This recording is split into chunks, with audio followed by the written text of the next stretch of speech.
Misi adik-adik, selamat pagi. Pagi. Perkenalkan, kami dari Puskesmas Udaya. Hari ini kami akan melakukan penyuluhan tentang kesehatan reproduksi pada remaja. Sebelumnya, kita perkenalan dulu ya. Perkenalkan, saya perawat Maria dan teman saya. Perkenalkan, saya perawat Aisyah. Perkenalkan, saya perawat Alina. Perkenalkan, saya perawat Nia. Bagaimana kabar kalian semua? Baik. Sebelum kita mulai, apakah kalian sudah pernah mendengar atau mempelajari tentang kesehatan reproduksi remaja? Belum. Saya pernah baca di internet, tapi informasinya sepertinya masih kurang bisa dimengerti. Ya, masih kurang bisa dimengerti, masih membingungkan. Kalau saya juga sedikit tahu, tapi lebih banyaknya dengar dari teman-teman aja sih, Bu. Baik, kita luruskan bersama ya. Kesehatan reproduksi itu penting bagi remaja karena berkaitan dengan bagaimana kita menjaga tubuh, mengenali perubahan fisik, biologis, dan psikososial saat pubertas. Apa saja macam-macam masalah kesehatan reproduksi remaja dan penyebab masalah kesehatan reproduksi serta mencegah dan mengobati masalah kesehatan reproduksi. Oke adik-adik, yang pertama kita akan membahas apa sih kesehatan reproduksi itu. Kesehatan reproduksi adalah keadaan secara sehat fisik, mental, dan sosial terkait sistem reproduksi. Ini bukan hanya soal penyakit, tapi juga mencakup pengetahuan tentang tubuh kita, hak reproduksi, dan cara menjaga diri agar terhindar dari risiko seperti kehamilan, tidak diinginkan atau infeksi menular seksual. Selanjutnya akan dijelaskan oleh rekan saya.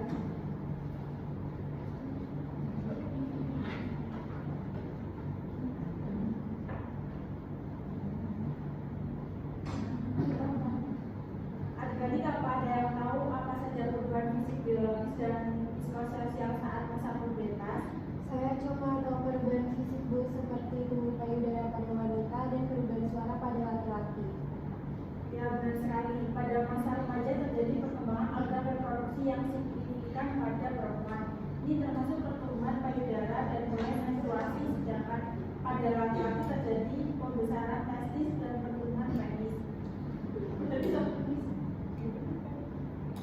Selain itu, remaja juga mengalami pertumbuhan tinggi badan dan perubahan bentuk tubuh yang dipengaruhi oleh hormon. Selain fisik, ada juga perubahan biologis. Masa pubertas ditandai dengan perubahan hormonal yang signifikan, seperti peningkatan kadar estrogen pada perempuan dan testosteron pada laki-laki. Pematangan sistem reproduksi memungkinkan remaja untuk memiliki kemampuan reproduksi yang merupakan bagaimana penting dari kesehatan reproduksi. Lalu yang terakhir ada perubahan secara psikososial. Remaja mengalami perubahan dalam cara mereka memahami dan berinteraksi dengan isu-isu terkait kesehatan reproduksi. Mereka mulai mengembangkan identitas seksual dan menghadapi tekanan sosial dari teman sebaya. Contohnya seperti pencarian identitas diri, peningkatan kebutuhan privasi, ketergantungan teman sebaya, dan ketertarikan pada lawan jenis. Adik-adik, apakah masih semangat? Oke deh. Baik, selanjutnya kita akan membahas tentang masalah-masalah kesehatan reproduksi remaja. Apakah ada yang tahu salah satu contoh? Sus. Oke, Tanya, silakan. HIV itu termasuk penyakit reproduksi bukan ya, Sus? Terima kasih untuk pertanyaan yang bagus.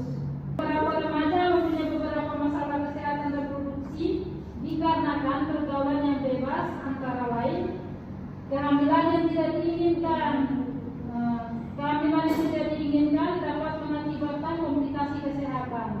Berikut yang kedua, infeksi menular seksual seperti yang sudah dikatakan oleh teman kita. HIV seperti HIV atau AIDS dan infeksi berisiko tinggi lainnya yang mempengaruhi kesehatan fisik dan mental remaja. Kemudian ketiga, kurangnya pengetahuan tentang kesehatan reproduksi. Karena minimnya pengetahuan tentang kesehatan reproduksi dapat menghambat pengambilan keputusan yang baik. Keempat, aborsi. Banyak remaja yang melakukan aborsi karena kehamilan yang tidak diinginkan sehingga meningkatkan risiko kesehatan. Bagaimana teman-teman? Sudah? Sudah jelas. Oke, selanjutnya. Dari penjelasan tentang masalah-masalah kesehatan reproduksi yang tadi disampaikan, apakah adik-adik tahu faktor penyebab dari hal tersebut? Sepengetahuan saya, faktor yang menyebabkan hal tersebut adalah dari lingkungan pergaulan ya Bu. Ya, benar sekali. Tapi selain lingkungan dan pergaulan, terdapat faktor lain seperti faktor sosial ekonomi dan demografi. Contohnya seperti kemiskinan, rendahnya pendidikan dan pengetahuan seksual dan reproduksi, dan daerah tempat tinggal yang terpencil. Lalu ada faktor budaya dan lingkungan praktik tradisional seperti pandangan bahwa memiliki banyak anak membawa kekayaan yang dapat mempengaruhi pernikahan dini. Lalu faktor psikologis, yaitu kurangnya dukungan dari keluarga dapat mempengaruhi kesehatan reproduksi. Ketidakmampuan remaja untuk membuat keputusan sendiri terkait kesehatan reproduksi mereka. Selanjutnya ada faktor biologis, yaitu cacat janin, adanya kelainan pada janin akibat kurangnya perawatan kesehatan selama kehamilan. Dapat PMS atau penyakit menular seksual, kelainan fisik atau komplikasi yang diakibatkan oleh PMS. Yang terakhir ada kurangnya pengetahuan menunjukkan bahwa remaja memiliki tingkat pemahaman yang rendah tentang kesehatan reproduksi yang mencakup risiko kehamilan yang tidak diinginkan, penularan HIV atau AIDS, dan faktor ini dapat memperburuk kondisi kesehatan reproduksi. Bu, saya mau tanya. Jadi apa yang harus kami lakukan untuk menjaga kesehatan reproduksi ya? Nah, pertanyaan yang bagus. Kita akan membahas cara menjaga kebersihan reproduksi dalam mencegah masalah kesehatan reproduksi. Yang pertama yaitu pendidikan kesehatan reproduksi. Setiap remaja mempunyai hak untuk mendapatkan akses dan informasi tentang kesehatan reproduksi berupa pendidikan reproduksi dan seks. Pendidikan seks tidak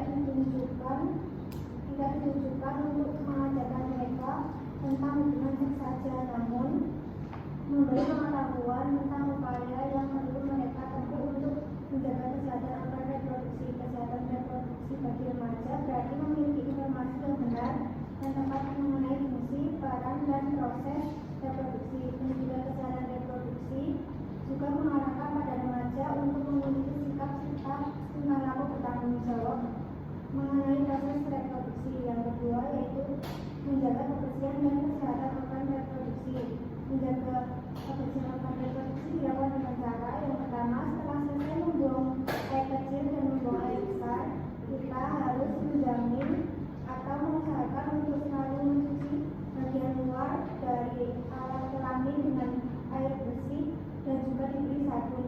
Untuk wanita bisa disiram air dari arah depan ke belakang, bukan sebaliknya, agar mencegah masuknya kuman dari dubur ke vagina. Setelah itu, pakai pakaian dalam sepatutnya diganti minimal sebanyak 2 kali sehari untuk 1 hari untuk menjaga kebersihan area genitalia. Selanjutnya, memilih bahan celana dalam yang menyerap keringat juga menjadi salah satu upaya dalam mencegah terjadinya masalah reproduksi.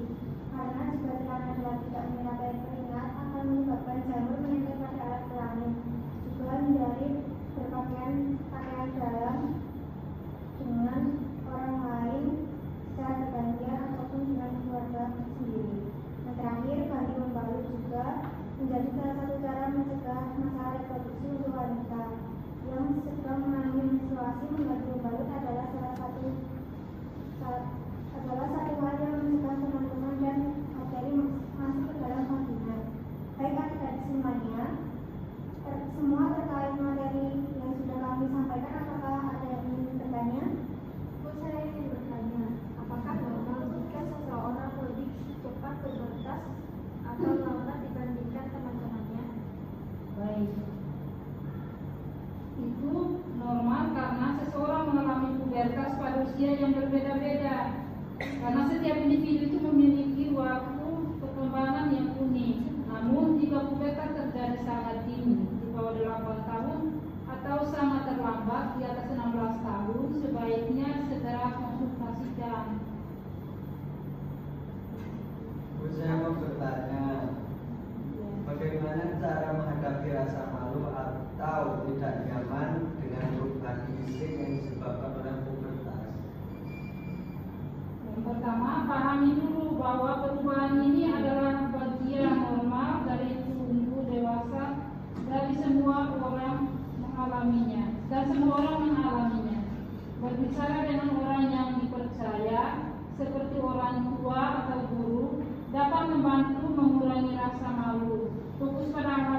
positif tentang dirimu seperti bakat atau hobi yang dimiliki.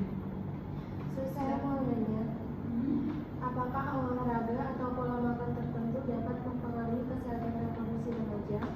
Tentu saja olahraga teratur dan pola makan sehat sangat mempengaruhi kesehatan reproduksi.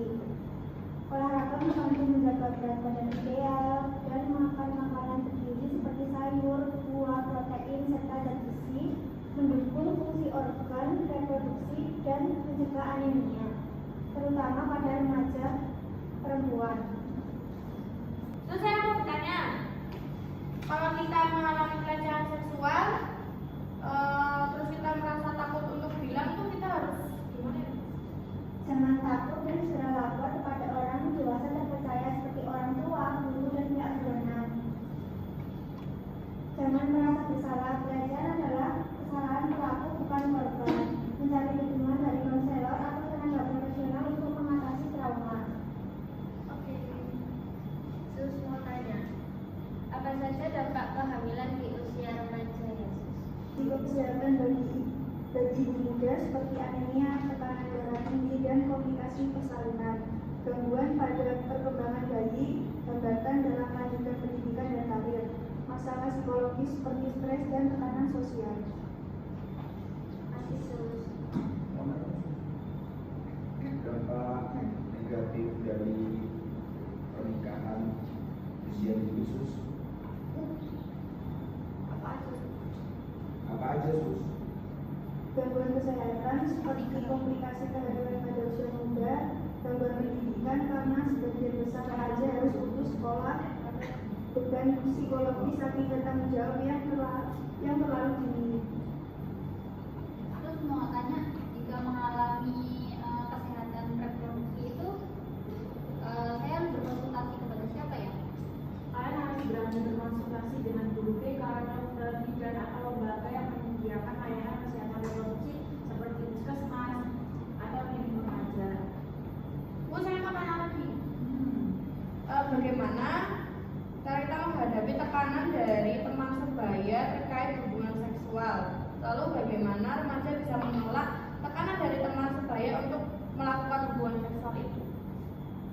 Remaja bisa mengatakan tidak dengan jelas menjelaskan alasan mereka atau mencari dukungan dari orang dewasa.